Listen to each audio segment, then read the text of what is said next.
Ça y est, j'ai eu l'idée. Alors, qu'est-ce que je fais? Il faut bien le reconnaître, si un jour Ursule n'avait pas rencontré Momo, Ah oui, oui, ah oui. il serait probablement resté un chien des plus ordinaires, et ses idées ne lui auraient pas servi à grand-chose. Seulement voilà, ils étaient devenus copains.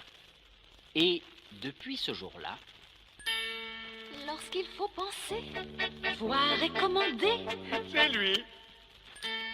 lorsqu'il faut frapper, ou bien tout casser, C'est moi. à eux deux ils font l'affaire, comme s'ils étaient deux frères, et du matin jusqu'au soir, chacun de nous peut les voir.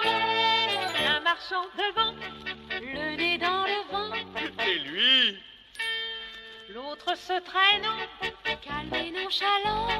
C'est moi. Mais prenez garde, même s'il est calme et nonchalant, il faut faire attention à lui lorsqu'il se déplace. Il écrase tout de ses grosses pattes. Les fleurs, les canalisations, les bordures des trottoirs, les pieds. Oh, bon, pardon. S'il lui prend l'envie de s'appuyer contre un mur, c'est la façade qui s'écroule. Ah, il les faut pas solides ici, les maisons. Et lorsqu'il gesticule, attention à la vitrine! Je n'avais pas vu. C'est pire qu'un bulldozer. On ne compte plus les réverbères qu'il a tordus, les voitures qu'il a renversées, mais il est très sensible. Et lorsque je le gronde, Bon, pardon, mon copain. Bon, pardon. allons, Momo, ne le prends pas comme ça, mais fais un peu plus attention. Allons, sèche tes larmes. Tu vas provoquer une inondation. Ah oui, oui, mon copain. Bon, tout ça mis à part, il faut reconnaître qu'il est très efficace lorsqu'il entre en action. Oui. Rien ne lui résiste.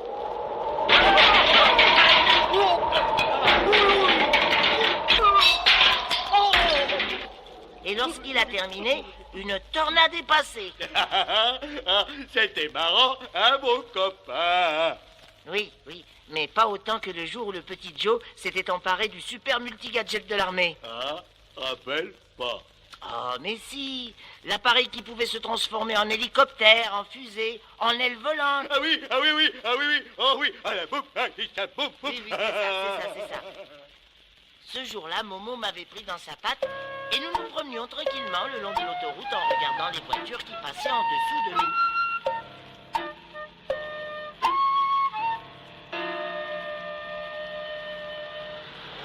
Tu devrais te mettre un peu sur le côté, Momo. Tu vas provoquer un accident. Ah ben, ils n'ont qu'à passer entre mes pattes. Nous en étions là de la conversation lorsque la sirène d'une voiture de la police attira notre attention. Regarde, Momo, ils poursuivent la voiture rouge. C'était celle du petit Joe et il allait leur échapper en s'engouffrant dans un tunnel. Il faut aider la police, Momo. Ah oui, Ursule. Il faut arrêter cette voiture. Ah, c'est facile. Et comme elle avait disparu sous le tunnel, Momo n'hésita pas. Il étendit sa grosse patte et souleva le tunnel pour que le petit Joe ne puisse pas s'y cacher. malédiction! Ils vont me retrouver maintenant. Heureusement qu'avec le super gadget, je vais appuyer sur le bouton hélicoptère et m'élever dans les airs. C'est rigolo, ça.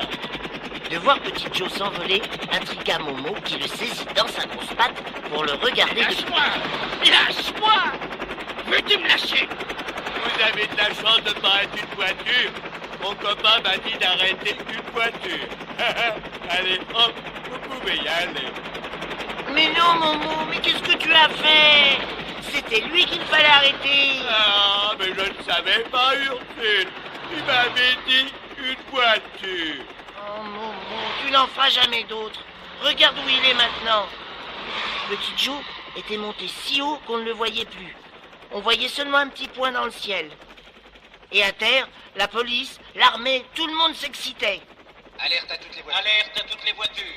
À tous les appareils en vol. L'ordre est donné d'intercepter par tous les moyens. Alerte au commando parachutistes. Alerte au commando parachutiste. Deuxième brigade de blindés. Ordre de donner. Tenu à la disposition de l'état-major de la police.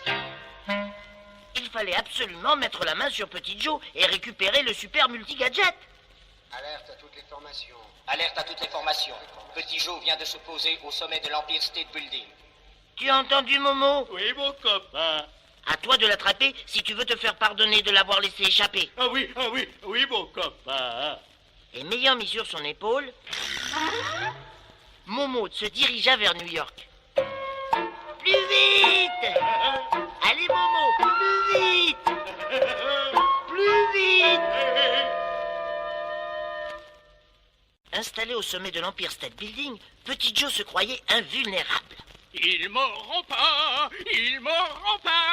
et je serai le maître du monde. Oui, le plus fort du monde, puisqu'avec le super multi-gadget, tout m'est possible. Voler dans les airs, naviguer sous l'eau, ils m'auront pas, tralala. Petit Joe se trompait. tralala. Momo avait vu King Kong à la télévision. Et dès que nous sommes arrivés au pied de l'Empire State Building, allez Momo, il faut agir.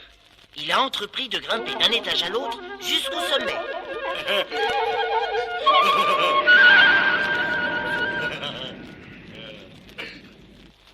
Des avions passaient autour de nous, surveillant Petit Joe. Ah, je l'ai. Momo en avait attrapé un au passage, comme s'il s'agissait d'une vulgaire petite mouche, et en le prenant par 2 doigts, il avait extirpé le pilote de son habitacle. Ce n'est pas moi qu'il faut attraper. Lâche-le, Momo. Ce ne sont pas les avions qu'il faut attraper. Ah, pourtant c'est comme ça qu'il faisait King Kong dans le film. Oui, peut-être, Momo, mais c'est Petit Joe qu'il faut arrêter. Ah, d'accord, mon copain. Et il relâcha l'avion. Mais comme entre-temps Petit Joe s'était installé à la place du pilote... Regarde, malheureux, c'est Petit Joe qui se sauve. Ah, tu m'avais dit de lâcher l'avion, Ursule. Momo, je t'avais dit. Mais comment allons-nous faire maintenant pour le rattraper? Ah, c'est facile. Hop là. Du haut de l'Empire State Building, il avait sauté sur le sommet d'un autre immeuble. Hop là. Puis sur un autre immeuble. Hop Puis là. encore sur un autre, à la poursuite de l'avion qui lui aussi allait d'un immeuble à l'autre. Hop là. Hop là. Tant et si bien que la poursuite nous conduisit jusqu'au sommet de l'Himalaya. Eh, mais je l'ai eu, Petit Joe, hein? Pas vrai, Ursule?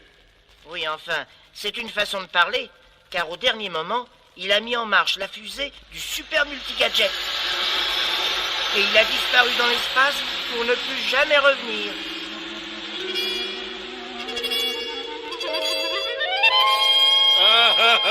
Est parti.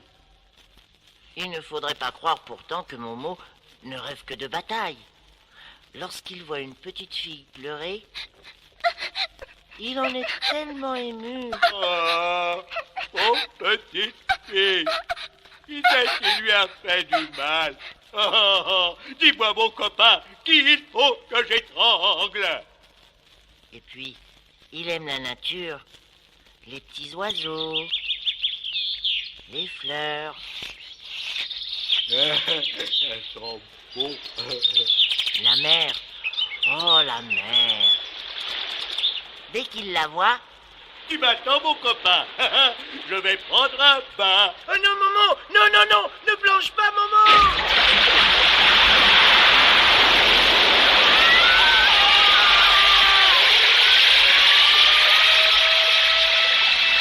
C'est toujours la même chose. Chaque fois qu'il plonge, c'est un raz-de-marée. Et à des kilomètres à la ronde, c'est la désolation. Je te l'avais dit de ne pas plonger, Momo. Oh, demande pardon, Ursule. Je ne le ferai plus. Oui, mais ça ne l'empêche pas de recommencer à la première occasion. Ben, c'est que j'ai pas de mémoire. Eh oui, c'est ça le problème. S'il avait un tout petit peu plus de tête, on aurait beaucoup moins d'ennuis. Oh, faut pas dire ça, mon copain. D'accord, d'accord, mais reconnais tout de même que si par moment je n'étais pas là pour t'empêcher de faire des bêtises... Ah oui, ça. Oh, si tu n'étais pas là. Tu sais ce que je ferais si tu n'étais pas là? Non, mais dis toujours. Je pleurerais, Ursule. Allons, Momo, tu sais bien que ce n'est pas possible. C'est vrai, Ursule. Bien sûr, Momo. Nous serons toujours sur les mêmes pages, moi sous mon chapeau, toi un peu lourdeau. Et si par malheur la vie nous sépare, je ne serai plus. Et puis moi non plus. Bien parler, les amis, rien ne peut vous séparer. Pour les grands, les petits, vous resterez deux amis. Et jour après jour, sur les mêmes pages, moi sous mon chapeau, toi un peu lourdeau. Nous irons gaiement à travers les pages, moi te conseillant. Et puis moi frappant. Bien parler, les amis, rien ne peut vous séparer. Pour les grands, les petits, vous resterez deux amis, deux amis, deux amis.